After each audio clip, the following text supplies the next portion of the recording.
Hi friends, welcome to Devangar சமையல். வாங்க இன்றைக்கி நம்ம நான்வெஜ் ரெசிபீஸ்க்கெலாம் யூஸ் பண்ணுற கறி மசால் பவுடர் எப்படி வீட்லேயே ப்ரிப்பேர் பண்ணுறதுன்னு பார்க்கலாம். ஃபஸ்ட் இதுக்கு தனியா 9 டேபிள் ஸ்பூன், இது மாதிரி டேபிள் ஸ்பூனில் தலை தட்டி மெஷர் பண்ணிக்கோங்க. இதே மாதிரி பெப்பர் 5 டேபிள் ஸ்பூன், கசகசா 3 டேபிள் ஸ்பூன், ஜீரகம் 2 டேபிள் ஸ்பூன், சோம்பு ஒரு அரை டேபிள் ஸ்பூன், கடலைப்பருப்பு அரை டேபிள் ஸ்பூன், உளுத்தம்பருப்பு ஒரு 1/4 டேபிள் ஸ்பூன், லவங்கம் 30, பட்டை 5 ஒரு இன்ச்சு சைஸு, ஏலக்காய் ஒரு 5, பிரியாணி இலை பெருசாக இருந்ததுன்னா 1 போதும், சின்னதாக இருந்தால் 2 எடுத்துக்கோங்க. அன்னாசிப்பூ 2, மராட்டி மொக்கு பெருசாக இருந்தால் 2 போதும், சின்னதாக இருந்தால் 4 கூட எடுத்துக்கோங்க.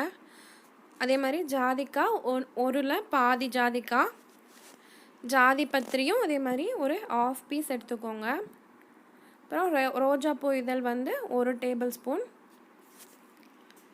இப்போ இது மாதிரி ஒரு பேன் வச்சுட்டு அதில் எண்ணெய் விடாமல் ஒவ்வொன்றத்தையும் நம்ம தனியாக சூடு பண்ண போகிறோம்.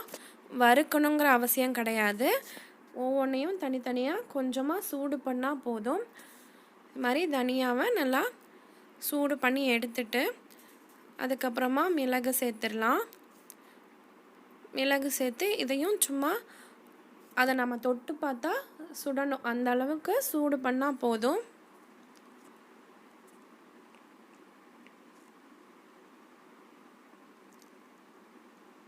அடுப்பை ஸ்லிம்லேயே வச்சுக்கோங்க.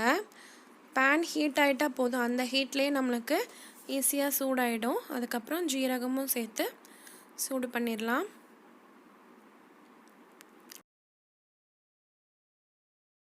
சொல்லியிருக்க மெஷர்மெண்ட் பிரகாரம் நீங்கள் அரைச்சிங்கன்னா உங்களுக்கு ஒரு 150 கிராம் வரைக்கும் கறி மசால் பவுடர் கிடைக்கும். அப்புறம் கசகசாவையும் சேர்த்து சூடு பண்ணிடலாம்.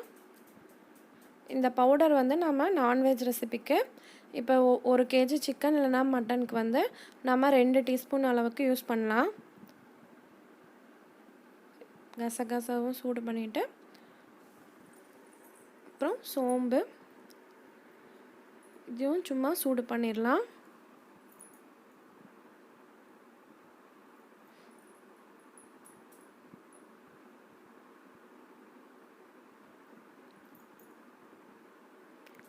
தண்ணி படாமல் பார்த்துக்கோங்க, தண்ணி பட்டுருச்சுன்னா அப்புறம் எல்லாமே வேஸ்ட் ஆகிடும். அப்புறம் கடலைப்பருப்பையும் இதே மாதிரி ஜஸ்ட்டு ஹீட் பண்ணிடலாம்.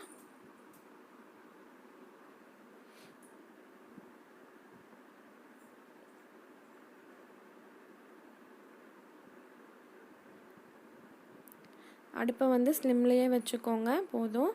அப்புறம் உளுத்தம்பருப்பையும் போட்டு சூடு பண்ணிடலாம்.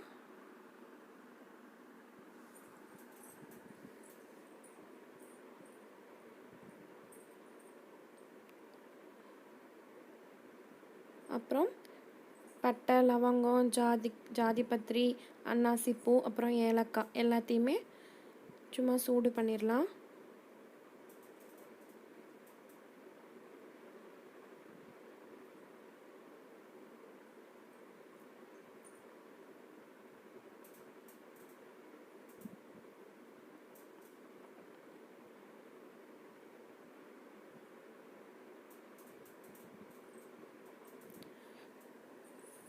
தென் பிரியாணி இலை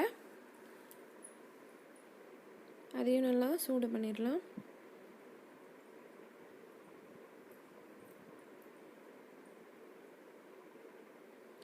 அப்புறமா ஜாதிக்காயை நல்லா உடச்சி ஒரு அரை ஜாதிக்காய் அளவுக்கு நம்ம சேர்த்துடலாம். சும்மா அதை சூடு பண்ணிவிட்டு உடனே எடுத்து போட்டுடலாம். அப்புறம் ரோஜா இதழ் 1 டேபிள் ஸ்பூன், இதையும் சும்மா ஹீட் பண்ணிக்கலாம். இது நாட்டு மருந்து கடையில் கிடைக்கும், அது வாங்கி யூஸ் பண்ணிக்கோங்க. அப்புறம் அதையும் ட்ரான்ஸ்ஃபர் பண்ணிவிட்டு இதை நல்லா ஆற வச்சு நாம் அரைச்சிக்கலாம். இப்போ மிக்ஸியில் அரைக்கும்போது கொஞ்சம் கொஞ்சமாக போட்டு அரைங்க. மிக்ஸி ஹீட் ஆயிடுச்சுன்னா ஆஃப் பண்ணிவிட்டு கொஞ்சம் நேரம் விட்டு திரும்பவும் நம்ம அரைச்சிக்கலாம். இது மாதிரி அரைச்சி ஆற வச்சு நீங்கள் பாக்ஸில் போட்டு ஸ்டோர் பண்ணி வச்சுக்கலாம். நீங்களும் ப்ரிப்பேர் பண்ணி யூஸ் பண்ணி பார்த்துட்டு உங்களோட கமெண்ட்ஸை என் கூட ஷேர் பண்ணிக்கோங்க. தேங்க்யூ.